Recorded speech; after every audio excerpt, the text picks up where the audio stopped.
जय हिंद दोस्तों, कैसे हैं आप सब। तो एक फिल्म चल रही थी हमारे देश के अंदर जिसका कि डी एंड हो गया आतंकी विकास दुबे की मौत के साथ, उसके एनकाउंटर के साथ एक फिल्म चलाई गई देश के अंदर।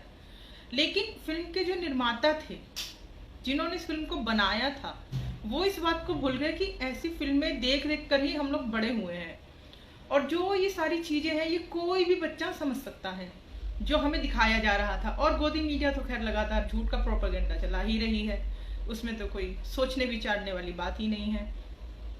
तो जो ये फिल्म के निर्माता थे, जिन्होंने इस फिल्म को बनाया, वो इस बात को भूल गए कि ऐसी फिल्में कई बार बन चुकी हैं, रिलीज हो चुकी हैं, लोग देख चुके हैं, दुनिया जानती है उसके बारे में।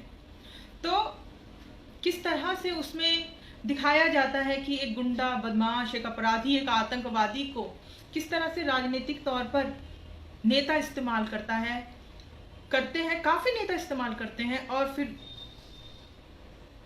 अपने राजनीतिक स्वार्थ के लिए, अपने पाप को छुपाने के लिए जब बात उनकी गिरेबान तक पहुंच जाती है तो वो किस तरह से फर्जी एनकाउंटर के तहत उस आतंकी को मरवा देते हैं। ये फिल्में हम देखते चले आए हैं, कोई नया नहीं है। अब हम आ जाते हैं विकास दुबे पर। विकास दुबे की इस कहानी की शुरुआत हुई थी उसके घर को ध्वस्त करने से। जिस तरह से उसके मकान को ध्वस्त किया गया, बिना किसी रीजन, बिना किसी वजह के उसके घर को तोड़ा गया, सारे सबूतों को मिटाया गया ताकि कोई भी फोरेंसिक जांच ना हो सके वहां पर।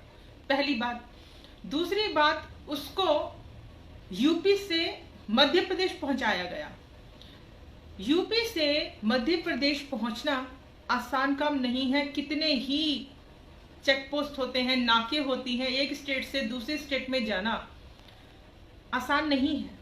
बिना शासन प्रशासन की मदद के कोई भी व्यक्ति ये कर ही नहीं सकता। दूसरी बात, अगर विकास दुबे को भागना था तो वो उज्जैन से क्यों नहीं भागा, वो कानपुर से क्यों भागा, और उसका जो उसको गोली लगी है वो लगी है उसके पेट में, उसकी कमर पर, पीठ पर नहीं। तो क्या वो रिवर्स गियर में भाग रहा था? वो कैसे चल रहा था? क्यों साथ चलते हुए जो पत्रकार थे, उस गाड़ी के साथ जो जा रहे थे, उनको कुछ दूर पर चेकिंग के बहाने से रोक दिया गया? क्यों? ये भी बड़ा सवाल है। और जो ट्रैफिक की जो आवाजाही थी उसको भी कुछ समय पहले रोक दिया गया। वो किस लिए?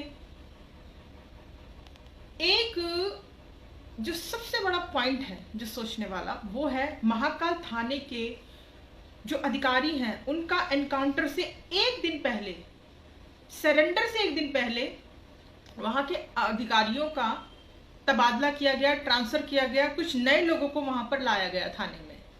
क्यों? क्या हम इतने नासमझ हैं?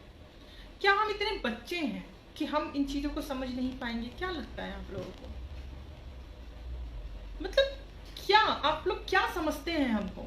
देशवासी इतने पागल हैं कि आप कुछ भी बोलते रहेंगे और हम उस चीज को मानते चले जाएंगे? बहुत सारी ऐसी पॉइंट्स हैं जिनको देखा जाए तो साफ तौर पर नजर आता है कि क्या हुआ है। दूसरा, एक उज्जैन के ही एक पुलिस अधिकारी है, उनका वीडियो वायरल हुआ है, उसमें वो हंस रहे हैं और कुछ बोल रहे हैं।